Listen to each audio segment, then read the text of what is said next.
ఏపీకి హోదా కల్పించాలంటూ పార్లమెంట్ ఎదుట వైసీపీ ఆందోళనలు కొనసాగిస్తోంది. విభజన సమయంలో ఇచ్చిన హామీలన్నీ నెరవేర్చాలని డిమాండ్ చేస్తూ ప్లకార్డులు ప్రదర్శిస్తున్నారు వైసీపీ నేతలు.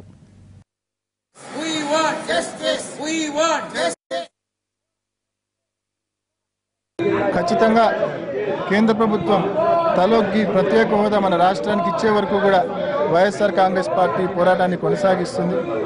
ఏప్రిల్ 7వ తారీఖున మరి అరుణ్ జైట్లీ గారు ప్రెస్ మీట్ పెట్టడము, 2 సంవత్సరాల క్రితం ఆయన ఏదైతే చెప్పారో మళ్ళీ అదే చెప్పడము, మరి 2 సంవత్సరాల క్రితం మరి ఆయన ప్రెస్ మీట్ పెట్టినప్పుడు చంద్రబాబు నాయుడు గారు సాలువాలు కప్పి సన్మానించారు.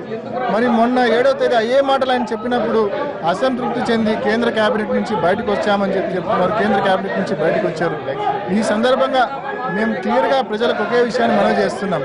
ఇది అరుణ్ జైట్లీ మాటలు విన్నాక చంద్రబాబు నాయుడు గారు తీసుకున్న ఎమోషనల్ డెసిషన్ కాదు, ఇది ఒక డ్రామా.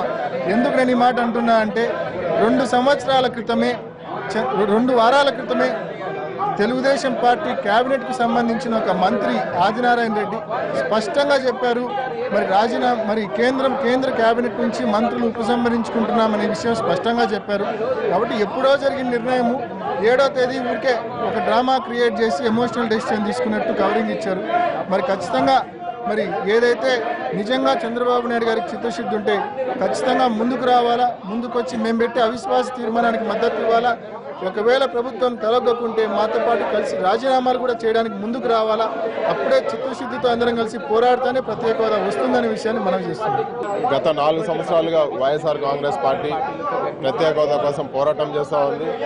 ఈరోజు జగన్ గారు ఈ ప్రత్యేక హోదా పోరాటంలో జగన్ గారు వైఎస్ఆర్ కాంగ్రెస్ పార్టీ విజయం సాధించిందనే భావించవచ్చు. ఎందుకంటే మొన్నటి వరకు ప్రత్యేక హోదా అంటే జైలుకి అన్నారు చంద్రబాబు నాయుడు గారు. ఈరోజు ప్రత్యేక హోదా లేకపోతే రాష్ట్రానికి ఏం జరగదని చెప్పి కనీసం వాళ్ళ 2 మంత్రుల్ని ఈరోజు విత్డ్రా చేయడం జరిగింది.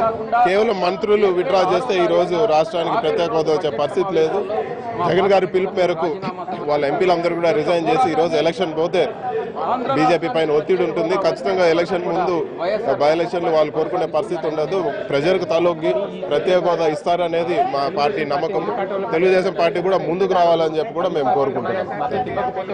ఏముందండి, ఇప్పుడు జగన్మోహన్ రెడ్డి గారు ఈ షెడ్యూల్ అనౌన్స్ చేశారు కాబట్టి వాళ్ళందరూ కూడా ఈ ఎక్సర్సైజెస్ చేస్తున్నారు, ఈ విన్యాసాలు చేస్తున్నారు. మంత్రులు 2 రాజీనామా చేయించడం అదొక పెద్ద డ్రామాగా అనిపిస్తుంది తప్ప వేరే ఏం కాదు. ప్రజల్ని మభ్యపెట్టడానికి, ప్రజల్ని ఫూల్ చేయడం కొరకు చేయడం తప్ప ఇంక వేరే కాదని నా ఉద్దేశం. ప్రత్యేక హోదా వచ్చే వరకు ఏదైనా ఒకే పార్టీ ఒకే మాట మీద నిలబడిందంటే అది వైఎస్ఆర్ పార్టీ. ఏదైనా ఒకే నాయకుడు గత 3.5 సంవత్సరాలుగా ఒకే మాట మీద ప్రత్యేక హోదా మీద నిలబడ్డాడంటే దమ్మున్న నాయకుడు ఎవరంటే జగన్మోహన్ రెడ్డి గారు. ఇప్పుడు ప్రజల్లో వ్యతిరేకత చూసి ప్రజలు ప్రత్యేక హోదా కోరుతున్నారు కనుక చంద్రబాబు నాయుడు గారికి వేరే మార్గం దొరక మంత్రులు రిజైన్ చేశారు. కానీ ఆయన ఎప్పుడైతే ఎన్డీఏ నుంచి బయటకు వస్తారో, ఎప్పుడైతే అవిశ్వాస తీర్మానం మాతో పాటు వస్తారో, ఎప్పుడైతే వాళ్ళ ఎంపీలు కూడా రిజైన్ చేస్తారో అప్పుడే నిజమైన ఒత్తిడి బీజేపీ మీద తెచ్చినట్టు అవుతుంది తప్ప ఈ విధంగా మాటలు మార్చుకోవడం, రంగులు మార్చుకోవడం అది తగదు అని చెప్పి మేము భావిస్తున్నాం.